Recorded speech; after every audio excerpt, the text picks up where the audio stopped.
My 30th birthday wasn't supposed to feel like a wake-up call, but it did. I was standing in my parents' living room, wearing a crown my niece made out of gold paper, holding a store-bought cake I paid for, next to decorations I also bought, for my own birthday. I looked around at everyone, Mom, Dad, my younger sister Emily and her new boyfriend, my unemployed brother, my uncle who never leaves the recliner, and the 2 kids I help raise though none of them are mine. And I realized I was tired. Not just physically, but financially, emotionally, spiritually tired. For 10 years I'd been the default provider. The one who paid the rent when it was late. The one who made sure the lights stayed on. The one who quietly sent Venmo payments labeled groceries or school supplies, even though I knew it would go toward someone's weed. So I cleared my throat and said, "We have to cut back. I can't keep paying for everything forever." The room went still. Then Dad, arms folded, belly full of the food I'd bought, rolled his eyes and said, "Then start with your sister's 6-figure debt." Laughter. 1 or 2 chuckles. I didn't laugh. Because that joke? It wasn't a joke. My sister had gone to an expensive private college, then grad school she never finished. She hadn't worked in nearly a year. She lived with my parents rent-free. And yes, I'd been helping cover her loan interest just to keep the wolves at bay. I turned to him and said clearly, "I'm not paying her debt anymore." You'd think I'd announced I was selling the house out from under them. My mother looked horrified. Emily's jaw dropped. Dad scoffed and said something like, "Wow, Big Shot turns 30 and suddenly wants applause for being selfish." Selfish. That word clanged inside my head.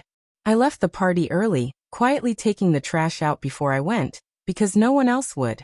In the car, I stared at my reflection in the rearview mirror, and didn't recognize the person staring back.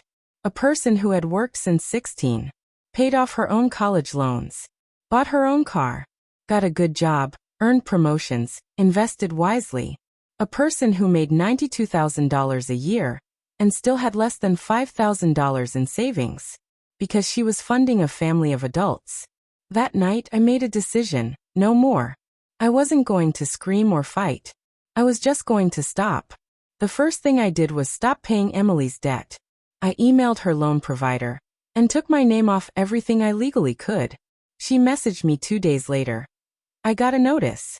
Thought you were handling that." I replied, "I'm not anymore." She sent me a wall of texts. Angry. Accusatory. She even called me a traitor to the family. I didn't reply. Next, I told my parents I wouldn't be helping with the mortgage anymore. That's when things got real. My mom cried. My dad ranted about respect. They accused me of abandoning them. I calmly reminded them I wasn't their retirement plan, and never signed up to be. It hurt. Of course it did. But for the first time in years, I slept through the night. Then something unexpected happened. 3 weeks later, I came home from work and saw an unfamiliar car in my driveway. My boyfriend, Jason, was inside with his laptop open looking pale. "I think you should see this," he said. He'd gone on Reddit to blow off steam. We often joked about reading cheating stories or family horror posts. But one caught his eye, because it sounded a little too familiar. It was posted by a user called Sister Needs Help 30. The post title? "My sister is 30, makes 6 figures, and just abandoned her whole family." My jaw dropped. The post ranted about how I'd used my family to climb the ladder, and was now too rich and selfish to help anyone else. She painted herself as a victim. Said I'd promised to pay her loans forever. Even claimed I was mentally unstable and had cheated on my boyfriend with someone from work.